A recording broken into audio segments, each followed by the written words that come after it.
A comunidade Narrações Imersivas acaba de chegar. Torne-se membro e tenha acesso a todos os nossos livros, sem interrupções ou propagandas. E em formato de MP3, ouça diretamente da nossa plataforma no Hotmart. Por menos de uma Coca-Cola por mês, você assina nossa comunidade e apoia diretamente nosso trabalho. Não perca mais tempo e venha curtir mais uma forma de ouvir Narrações Imersivas. Link para assinar a comunidade na descrição ou no primeiro comentário fixado. Fique agora com mais um episódio imersivo.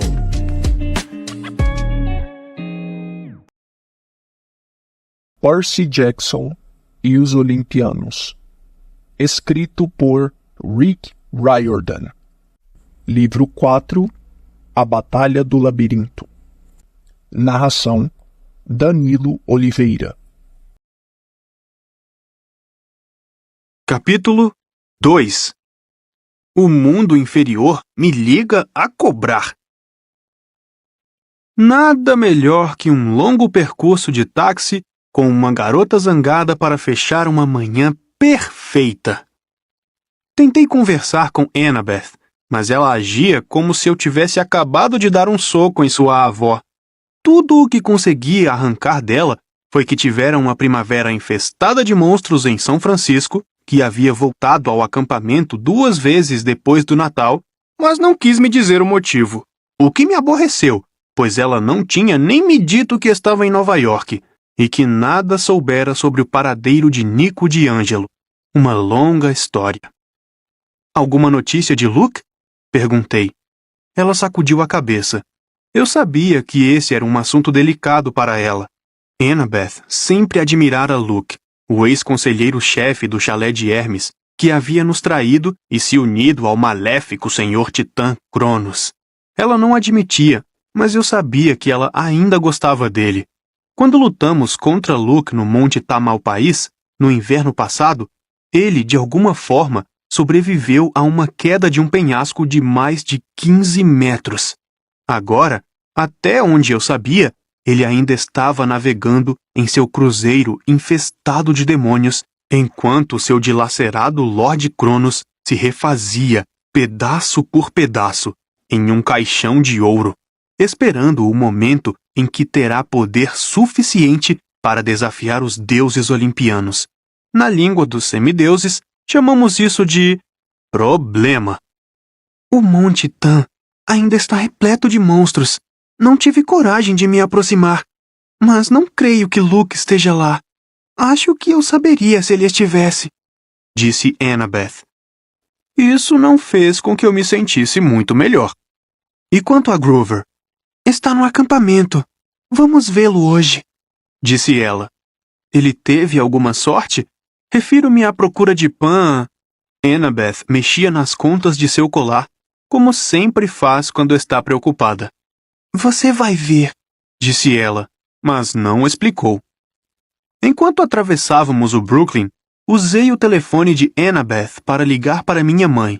Os meios-sangues evitam usar celulares, pois transmitir sua voz é como enviar um sinal luminoso para os monstros. Eu estou aqui! Por favor, devore-me agora! Mas achei que fazer essa ligação era importante. Deixei uma mensagem no correio de voz de casa, tentando explicar o que acontecera na Good. Provavelmente, não me saí muito bem. Afirmei à mamãe que estava ok, que ela não deveria se preocupar, mas que eu ficaria no acampamento até a situação esfriar. Disse a ela que pedisse desculpas a Paul Bluffs por mim. Seguimos em silêncio depois disso. A cidade foi ficando para trás, até que saímos da via expressa, atravessando a área rural no norte de Long Island, passando por pomares, vinícolas e barracas de produtos frescos. Olhei para o número de telefone que Rachel Elizabeth Dare havia rabiscado na minha mão. Eu sabia que era loucura, mas tentei ligar para ela. Talvez pudesse me ajudar a entender o que a empousa falara. O acampamento pegando fogo, meus amigos aprisionados. E por que Kelly havia explodido em chamas? Eu sabia que os monstros não morriam de verdade.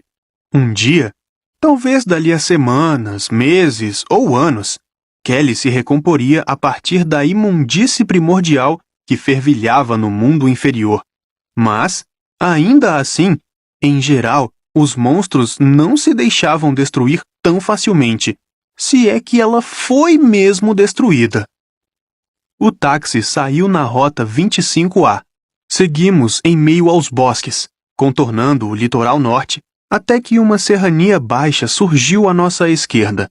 Annabeth disse ao motorista que nos deixasse na estrada da fazenda 3141, na base do acampamento Meio-Sangue. O motorista franziu a testa. Não tem nada aqui, senhorita. Tem certeza de que quer ficar aqui? Sim, por favor. Annabeth entregou-lhe um rolo de dinheiro mortal e o motorista preferiu não discutir. Annabeth e eu andamos até o cume do morro. O jovem dragão que servia como guardião cochilava, enroscado em torno do pinheiro. Mas quando nos aproximamos, ergueu a cabeça cor de cobre e permitiu que Annabeth lhe coçasse o queixo. Um jato de vapor silvou, saindo de suas narinas como de uma chaleira, e ele fechou os olhos de prazer. Ei, Peleu! Disse Annabeth. Está mantendo tudo em segurança? A última vez que eu vira o dragão, ele tinha 1,80 m de comprimento. Agora tinha pelo menos 2 vezes esse tamanho, e seu corpo estava tão roliço quanto a árvore. Acima de sua cabeça, no galho mais baixo do pinheiro, o velocino de ouro brilhava, sua magia protegendo a fronteira do acampamento de invasões. O dragão parecia relaxado, como se tudo estivesse bem. Lá embaixo, o acampamento Meio-Sangue também parecia calmo. Campos verdes, a floresta, as construções gregas, brancas e brilhantes. A casa principal de 4 andares, a qual chamávamos Casa Grande, erguia-se com imponência no meio dos campos de morangos. Ao norte, além da praia, o estreito de Long Island cintilava à luz do sol.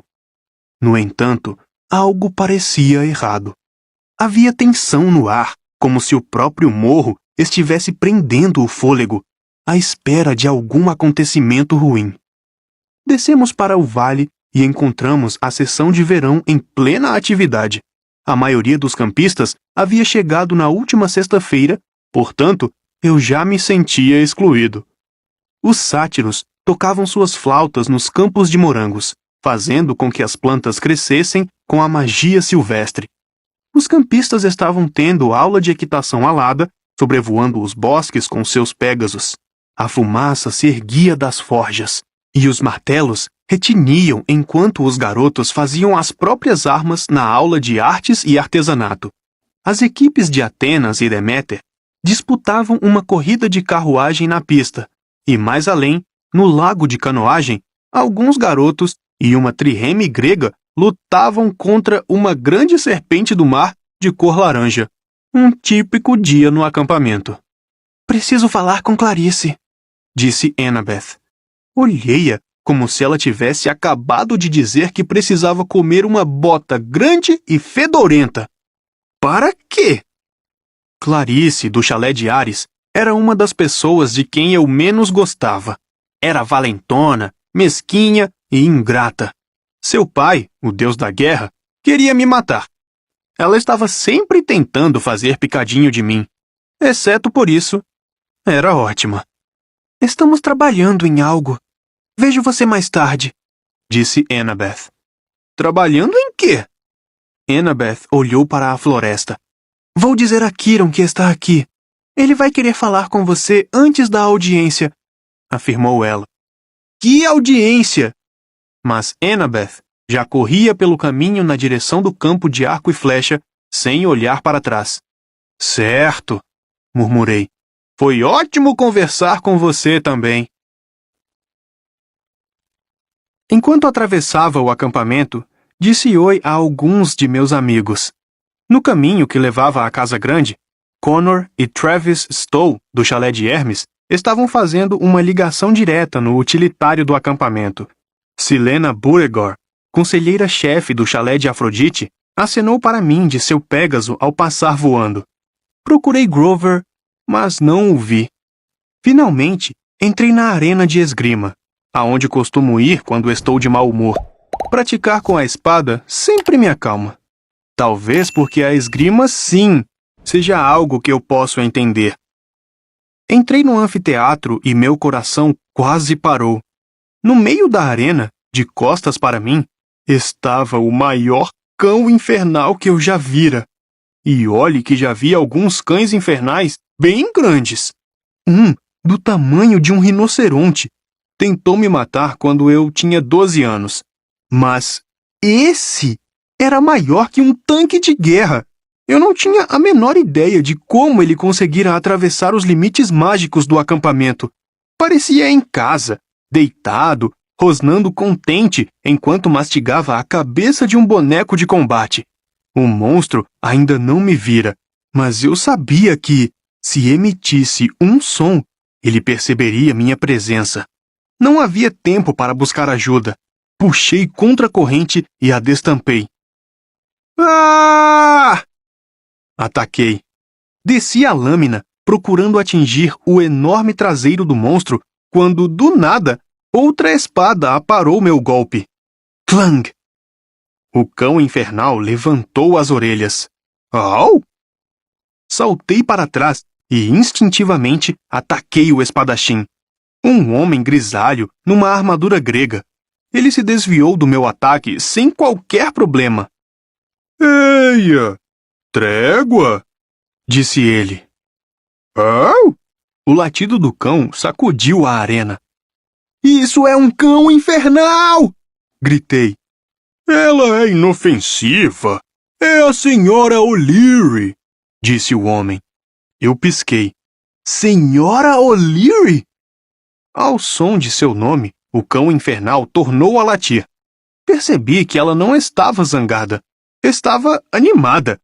Focinhou o boneco-alvo, todo mastigado e babado na direção do espadachim. Boa menina, disse o homem.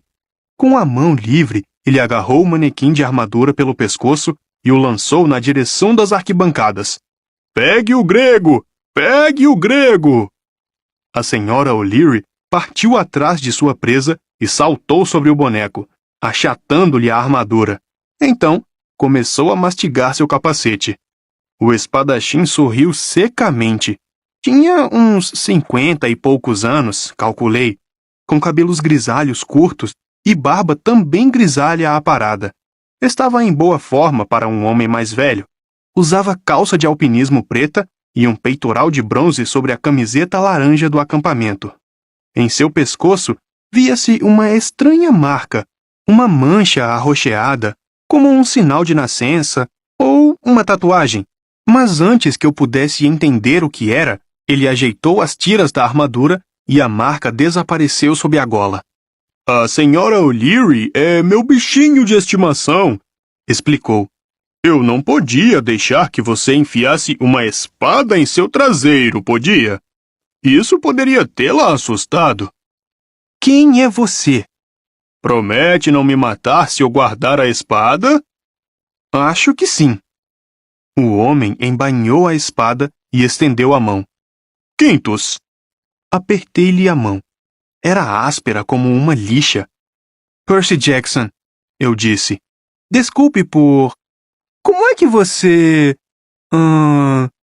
Tenho um cão infernal de estimação? É uma longa história envolvendo muitos esbarrões com a morte e um bocado de brinquedos gigantes mastigados. Sou o novo instrutor de esgrima, por falar nisso. Estou ajudando o Kiron enquanto o Sr. D está fora. Ah! Tentei não olhar enquanto a senhora O'Leary arrancava o escudo do boneco-alvo com o braço ainda preso a ele e o sacudia como se fosse um frisbee. Espere, o Sr. D está fora? Sim, bem, estes são tempos atarefados. Até mesmo Dioniso precisa ajudar. Ele foi visitar alguns velhos amigos, certificar-se de que estão do lado certo. Acho que não devo falar mais do que isso. Dioniso não estar ali era a melhor notícia daquele dia. Ele só era diretor de nosso acampamento porque Zeus o enviara ali como castigo por perseguir uma ninfa fora do limite do bosque. Ele odiava os campistas e tentava infernizar nossa vida. Com ele fora, esse verão deveria ser bem legal. Por outro lado, se Dioniso levantara o traseiro e de fato começara a ajudar os deuses a recrutar ajuda contra a ameaça do Titã, a situação devia estar muito ruim. À minha esquerda, ouvi um ruído alto. 6 caixotes de madeira do tamanho de mesas de piquenique empilhados ali perto estavam chocalhando. A senhora O'Leary inclinou a cabeça e dirigiu-se a eles. Ei, garota! Disse Quintus. Esses não são para você.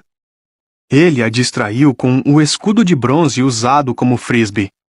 Os caixotes martelavam e tremiam. Havia palavras impressas em suas laterais, mas, por causa da dislexia, levei alguns minutos para conseguir decifrá-las. Rancho triplo G. Frágil. Estilado para cima. Na base, em letras menores, abra com cuidado. O rancho triplo G não se responsabiliza por danos a propriedades, mutilações ou mortes excruciantemente dolorosas. O que tem nos caixotes? Perguntei. Uma pequena surpresa, respondeu Quintus. Atividade de treinamento para amanhã à noite. Você vai adorar! Ok, eu disse, embora não estivesse muito seguro em relação à parte das mortes excruciantemente dolorosas. Quintus atirou o escudo de bronze e a senhora O'Leary saiu correndo pesadamente atrás dele. Vocês jovens precisam de mais desafios. Não havia acampamentos assim quando eu era garoto. Você é um meio-sangue? Eu não tinha a intenção de soar tão surpreso, mas nunca tinha visto um semideus velho.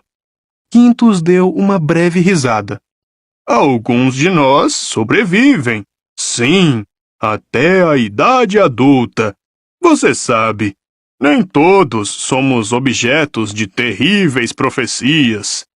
Você sabe sobre minha profecia? Já ouvi alguns comentários. Eu queria perguntar quais comentários, mas naquele exato momento, Quirón entrou trotando na arena. Percy, aí está você. Ele devia estar vindo da aula de arco e flecha. Tinha uma aljava e um arco cruzados sobre sua camiseta Centauro número 1. Aparara o cabelo castanho encaracolado e a barba para o verão. E sua metade inferior, que era um garanhão branco, estava suja de lama e grama. Vejo que já conheceu nosso novo instrutor. O tom de Quirón era despreocupado, mas havia uma inquietação em seus olhos. Quintus, importa-se se eu ficar a sós com Percy? Claro que não, mestre Quirón. Não precisa me chamar de mestre, disse Quirón, embora sua voz tivesse um certo tom de satisfação. Venha, Percy. Temos muito que conversar. Dei mais uma olhada para a senhora O'Leary, que agora mastigava as pernas do boneco-alvo. Bem, até logo, eu disse a Quintus. Quando estávamos nos afastando, sussurrei para Quirón. Quintus parece meio... misterioso, sugeriu ele. Difícil de interpretar? Sim. Quirón assentiu. Um meio-sangue muito qualificado. Excelente esgrimista. Eu só queria entender. O que quer que fosse dizer, aparentemente mudou de ideia. Primeiro o mais importante, Percy. Annabeth me contou que você encontrou algumas Impousai. Foi. Contei-lhe sobre a luta na Good e como Kelly havia explodido em chamas. Murmurou Quirón. As mais poderosas podem fazer isso. Ela não morreu, Percy. Simplesmente escapou. Não é nada bom que os demônios femininos estejam se agitando. O que elas estavam fazendo lá? Esperando por mim? Perguntei. Possivelmente. Kiron franziu a testa. É impressionante que você tenha sobrevivido. Os poderes ilusórios delas. Praticamente todos os heróis do sexo masculino teriam caído sob seu feitiço e sido devorados. Eu também teria, admiti, se não fosse por Rachel. Kiron assentiu. É irônico ser salvo por um mortal. Temos uma dívida com ela. O que a esposa disse sobre um ataque ao acampamento? Teremos de discutir mais esse ponto. Por ora, contudo, venha. Precisamos chegar ao bosque. Grover vai querer você lá. Onde? Em sua audiência formal, respondeu Kiron soturno. O Conselho dos Anciãos de Casco Fendido está reunido agora para decidir o destino dele. Kiron disse que precisávamos nos apressar. Então deixei que ele me desse uma carona em seu dorso. Enquanto passávamos pelo chalés a galope, olhei para o refeitório, um pavilhão grego ao ar livre, em uma colina que dava para o mar. Era a primeira vez que eu via o lugar desde o último verão, e ele me trouxe más recordações. Kiron mergulhou no bosque. Ninfas espiavam das árvores enquanto passávamos. Grandes formas farfalhavam nas sombras. Monstros que eram mantidos ali como desafio aos campistas. Pensei que conhecesse bem a floresta depois de jogar captura da bandeira ali por 2 verões. Mas Kiron me levou por um caminho que eu não reconheci. Por um túnel de velhos salgueiros, passando por uma pequena cachoeira e alcançando uma clareira coberta por flores silvestres. Um grupo de sátiros estava sentado em um círculo na grama. Grover de pé no meio, de frente para 3 sátiros muito velhos e muito gordos que se sentavam em tronos feitos de ramos de roseiras. Eu nunca vira os 3 velhos sátiros, mas deduzi que deviam ser o Conselho dos Anciãos de Casco Fendido. Aparentemente, Grover lhes contava uma história. Ele torcia a barra da camiseta, apoiando-se nervosamente, ora em uma pata de bode, ora em outra. Grover não mudara muito desde o último inverno. Talvez porque os sátiros envelhecem na metade da velocidade dos humanos. Sua acne havia se agravado. Os chifres estavam um pouco maiores e se projetavam acima dos cabelos encaracolados. Percebi com um sobressalto que agora eu era mais alto do que ele. De pé, ao lado do círculo, estavam Annabeth, outra garota que eu nunca vira, e Clarice. Kiron deixou-me perto delas. O cabelo castanho e crespo de Clarice estava preso atrás com uma bandana com estampa de camuflagem. Se é que era possível, ela parecia ainda mais musculosa, como se estivesse malhando. Ela me fuzilou com o olhar e murmurou, "Mané", o que devia significar que estava de bom humor. Em geral, seu "olá" é uma tentativa de me matar. Annabeth tinha o braço em torno da outra garota, que aparentemente estivera chorando. Ela era pequena, mignon, acho que a chamariam assim, com cabelos finos, cor de âmbar e um rosto bonito e travesso. Usava túnica verde e sandálias de tiras, e enxugava os olhos com um lenço. "Isso está indo muito mal", ela fungava. "Não, não." Annabeth lhe dava tapinhas no ombro. "Ele vai ficar bem, Juniper."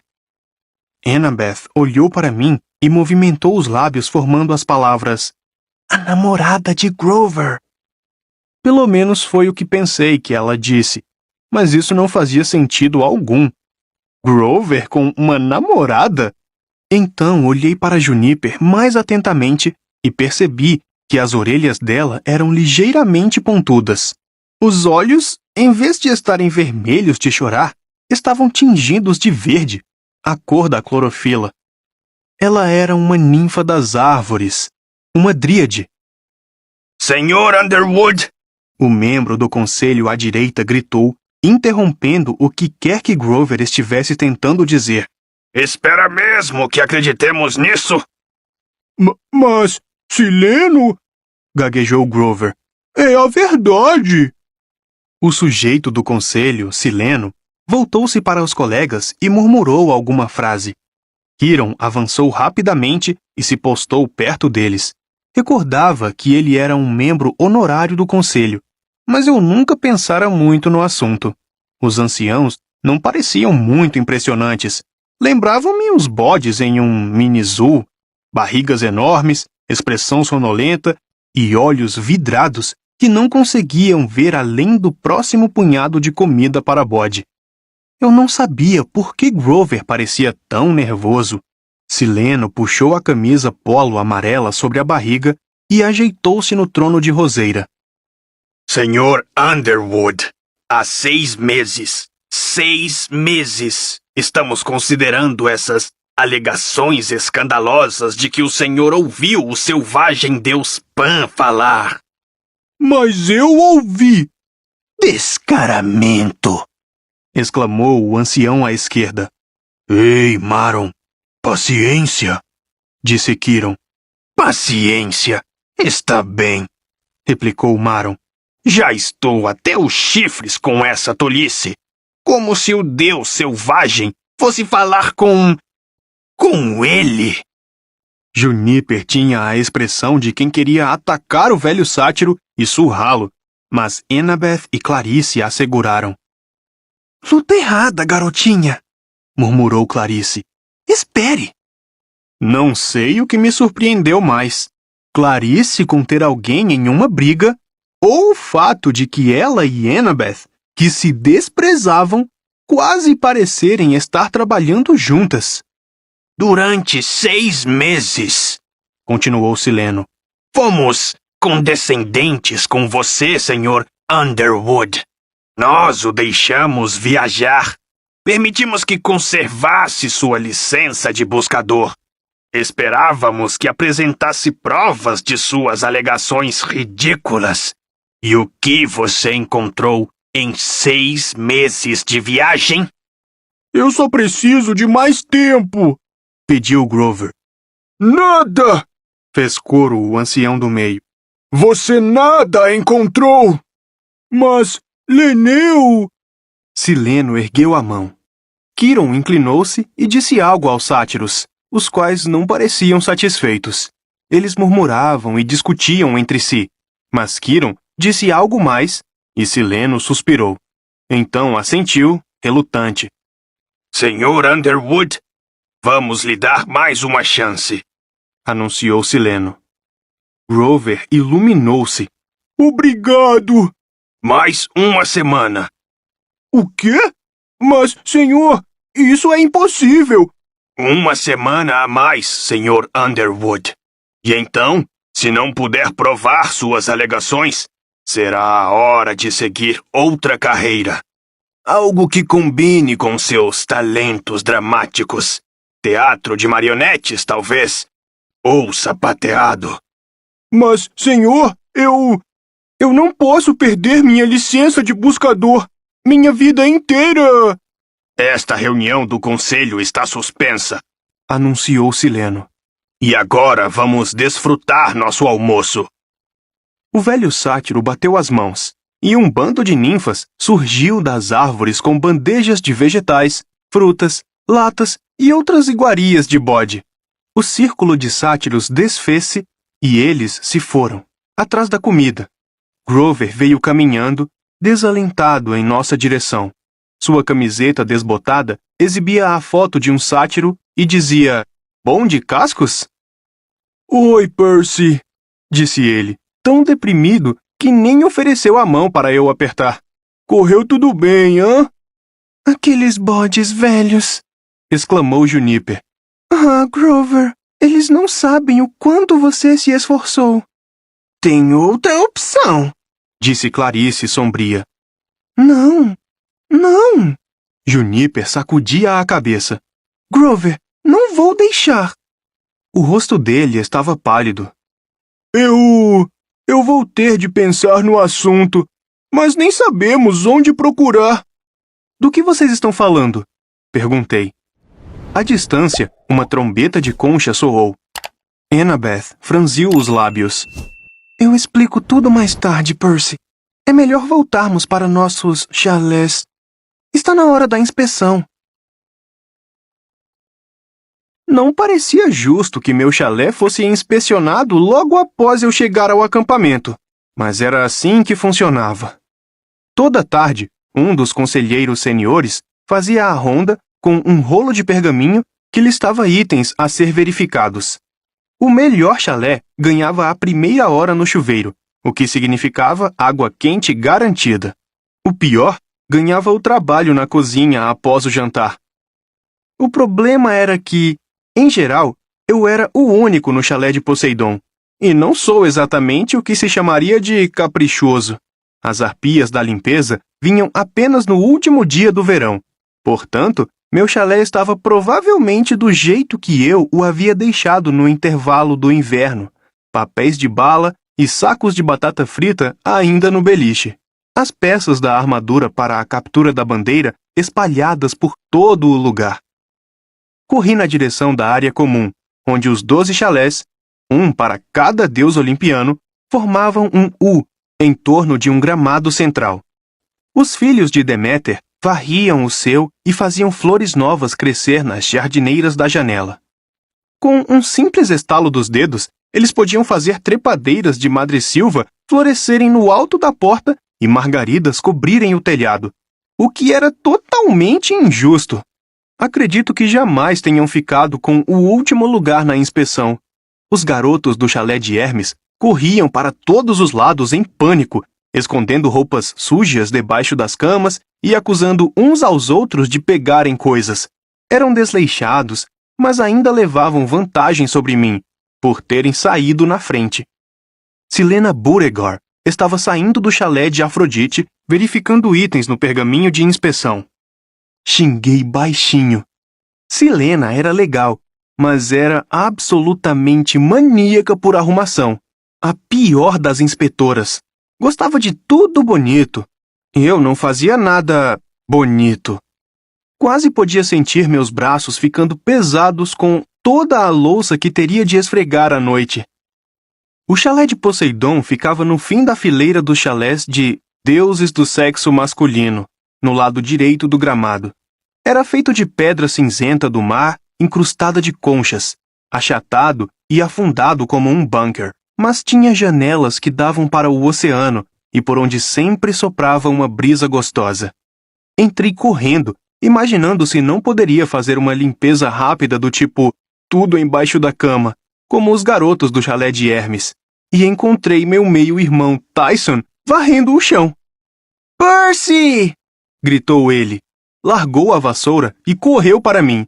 Se você nunca foi atacado por um ciclope entusiástico, usando um avental florido e luvas de borracha, estou lhe dizendo, isso acorda você rapidinho.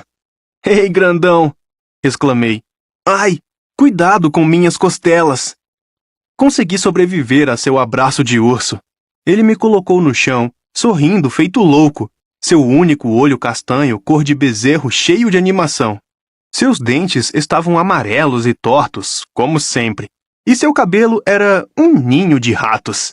Ele usava jeans tamanho EGGG e uma camisa de flanela esfarrapada debaixo do avental florido. Mas ainda era um colírio para os olhos. Fazia quase um ano que eu não o via, desde que ele fora para o fundo do mar trabalhar nas forjas dos ciclopes. Você está bem? Perguntou ele. Não foi comido por monstros? Nem um pedacinho. Mostrei-lhe que ainda tinha os 2 braços e as 2 pernas, e Tyson bateu palmas, feliz. Ei! Disse ele.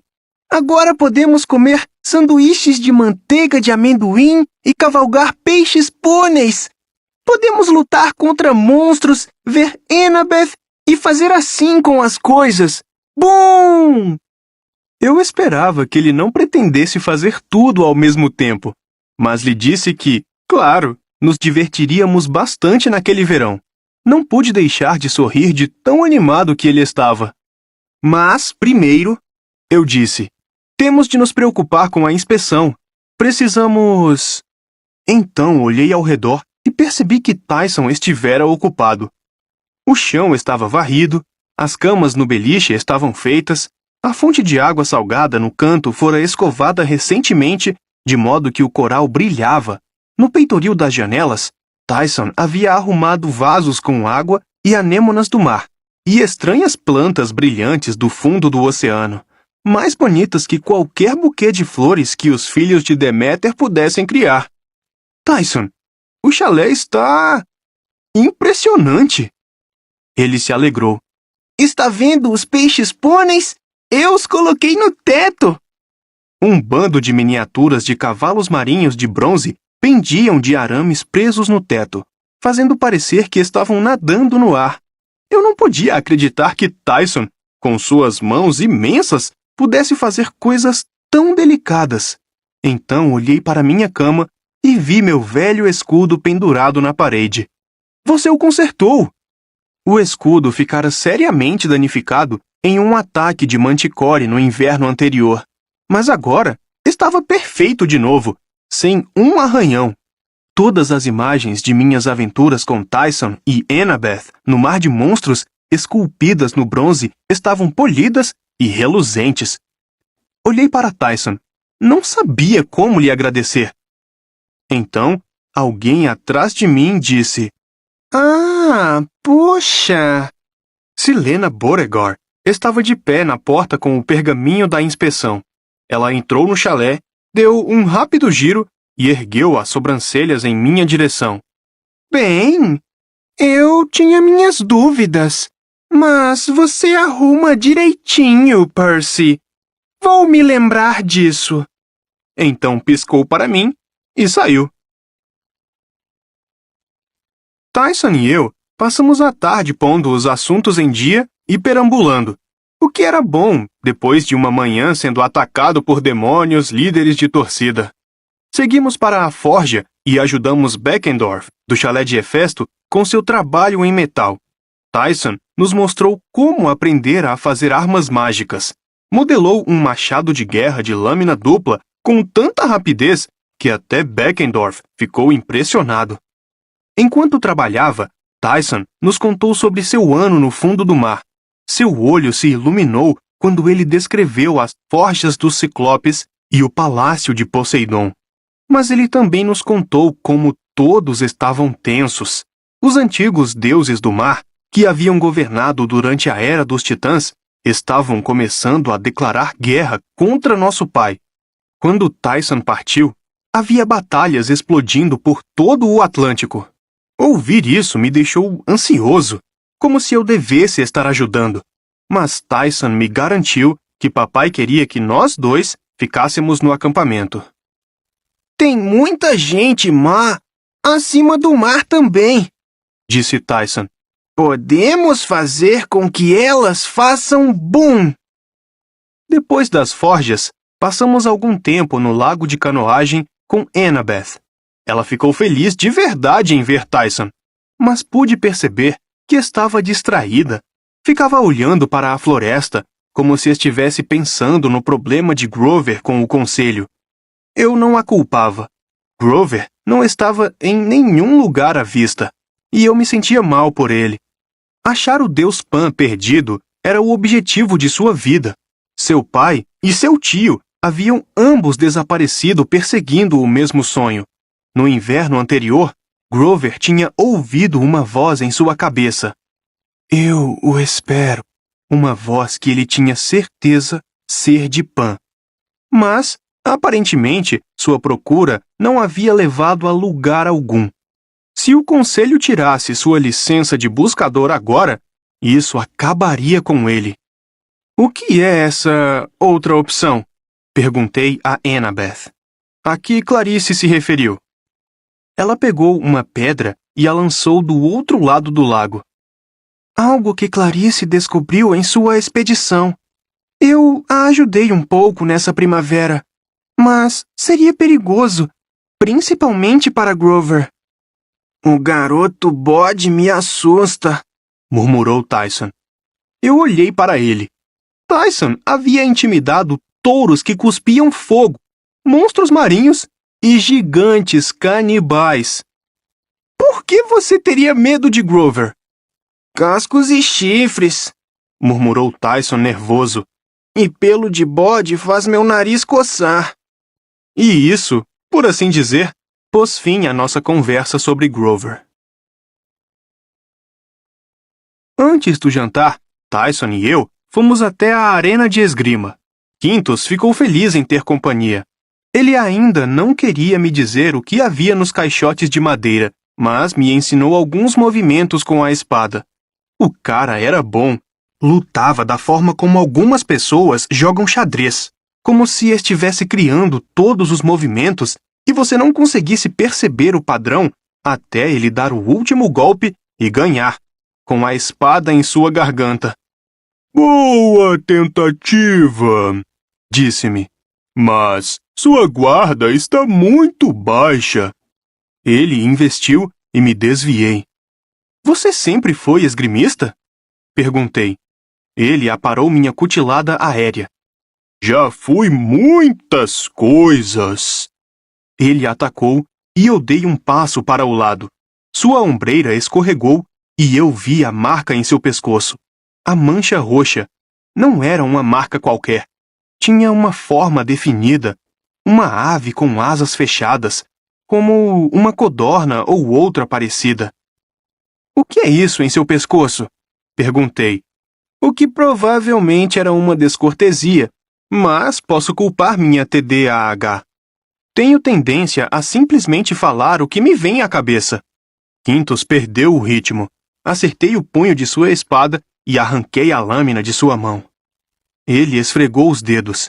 Então, mudou a armadura de posição para esconder a marca. Não era uma tatuagem, percebi. Era uma queimadura antiga, como se ele tivesse sido marcado a ferro. Um lembrete. Ele tornou a pegar a espada e forçou um sorriso. Agora, vamos continuar? Então, jogou mais pesado, a fim de não me dar tempo para fazer outras perguntas. Enquanto ele e eu lutávamos, Tyson brincava com a senhora O'Leary, a quem chamou de cachorrinho. Eles se divertiram lutando pelo escudo de bronze e brincando de pegue o grego. Quando o sol já se punha, Quintus não mostrava sinal algum de suor, o que me pareceu um pouco estranho. Tyson e eu, porém, estávamos suados e grudentos. Portanto, fomos para os chuveiros e nos aprontamos para o jantar. Eu me sentia bem. Era quase um dia normal no acampamento. Então, chegou o jantar e todos os campistas enfileiraram-se diante dos chalés e marcharam para o pavilhão do refeitório. A maioria ignorou a fissura vedada no piso de mármore na entrada, uma cicatriz irregular de 3 metros que não estava lá no último verão. Mas eu tomei o cuidado de não pisar nela. Rachadura grande, Observou Tyson quando estávamos em nossa mesa. um terremoto, será? Não, não foi um terremoto, eu disse. Eu não tinha certeza se devia contar a ele. Era um segredo que apenas Annabeth, Grover e eu sabíamos. Mas, olhando no grande olho de Tyson, soube que não podia esconder nada dele. Nico D'Angelo, eu disse, baixando a voz. É aquele garoto meio-sangue que trouxemos para o acampamento no inverno passado. Ele me pediu que protegesse sua irmã numa busca e eu fracassei. Ela morreu. Agora ele me culpa. Tyson franziu a testa. Então ele fez uma rachadura no chão? Uns esqueletos nos atacaram, contei. Nico lhes disse que fossem embora e o chão simplesmente se abriu e os engoliu. Nico... Olhei à volta para ter certeza de que ninguém estivesse ouvindo. Nico é filho de Hades. Tyson assentiu pensativo. O deus dos mortos. É. Então esse garoto Nico foi embora?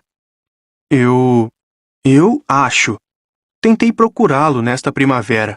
Annabeth também, mas não tivemos sorte. Isto é segredo, Tyson, está bem? Se alguém descobrir que ele é filho de Hades, ele estará em perigo. Você não pode contar nem para Kiron. A profecia ruim, disse Tyson. Os titãs poderiam usá-lo se soubessem. Eu o fitei.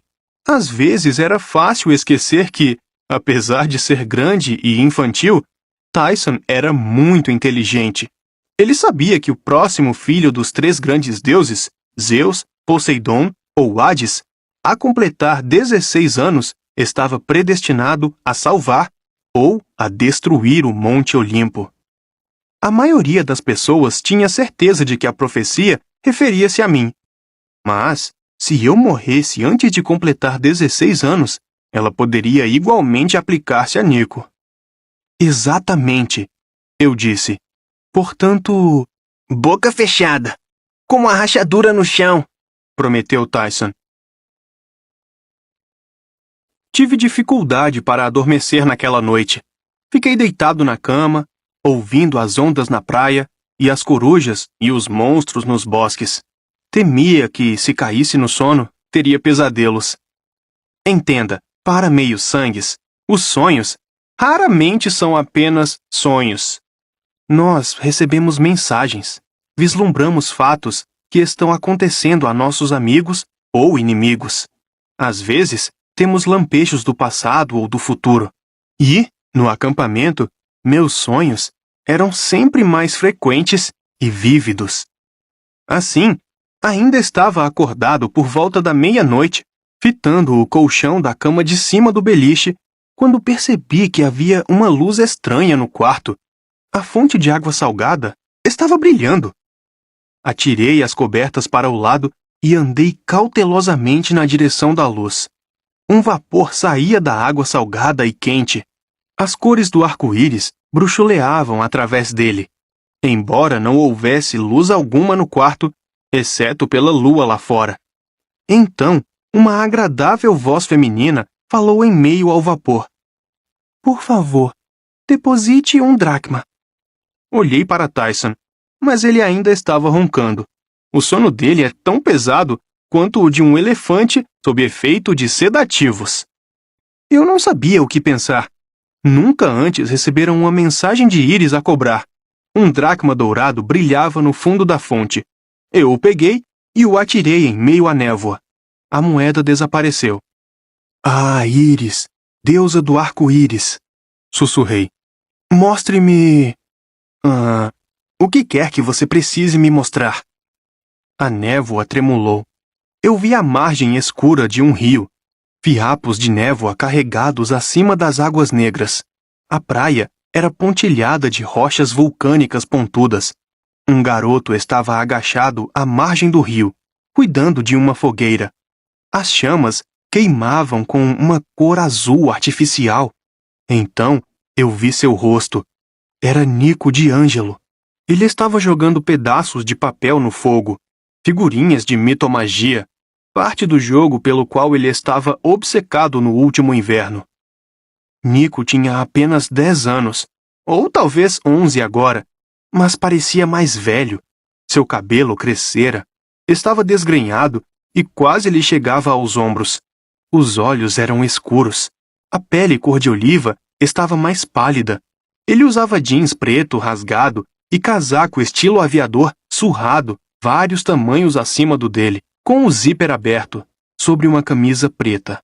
Seu rosto estava sombrio, os olhos um tanto selvagens. Parecia um morador de rua. Esperei que ele olhasse para mim. Não havia dúvida de que ficaria louco de raiva e começaria a me acusar de ter deixado sua irmã morrer.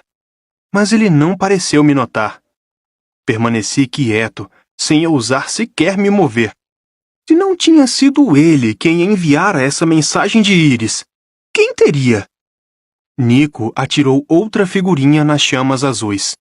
Inútil, murmurou ele. Não posso acreditar que um dia gostei dessa porcaria.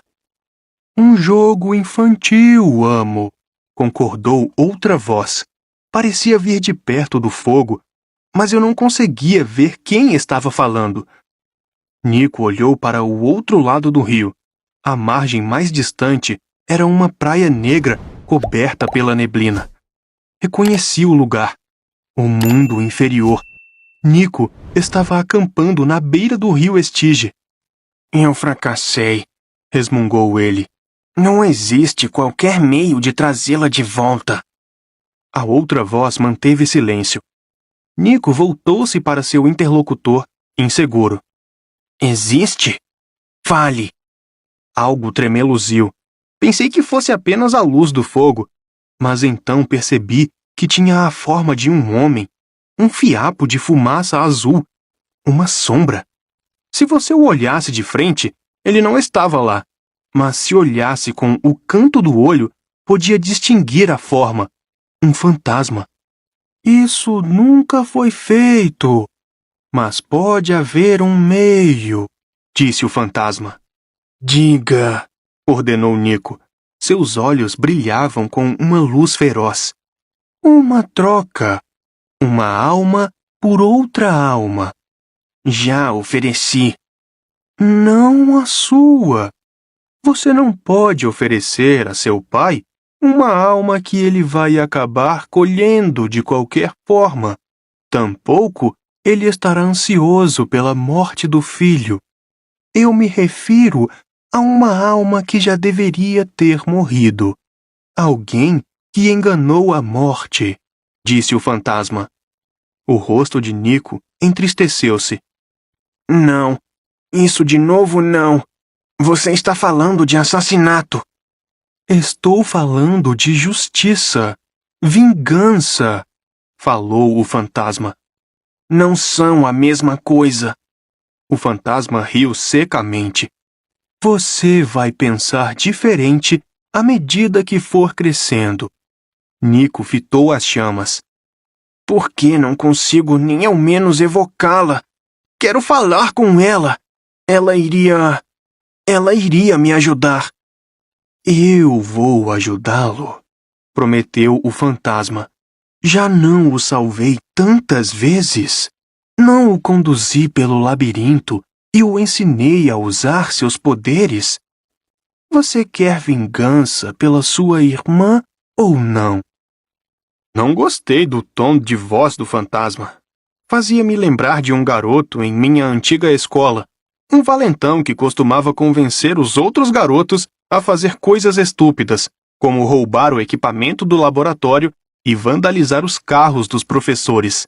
O valentão nunca se metia em encrenca, mas levou dúzias de outros garotos a serem suspensos. Nico então afastou-se do fogo para que o fantasma não pudesse vê-lo. Mas eu podia. Uma lágrima escorreu por seu rosto. Muito bem. Você tem um plano? Ah, sim, disse o fantasma, parecendo bastante satisfeito.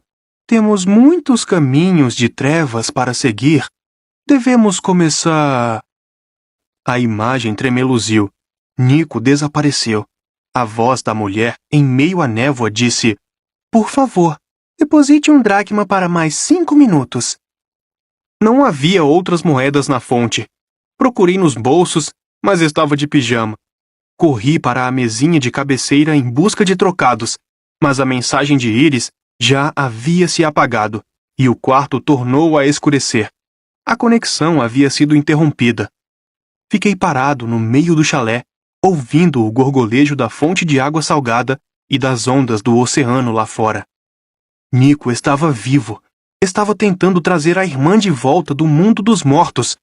E eu tinha o pressentimento de que sabia que alma ele queria trocar. Alguém que enganara a morte. Vingança. Nico de Ângelo viria à minha procura.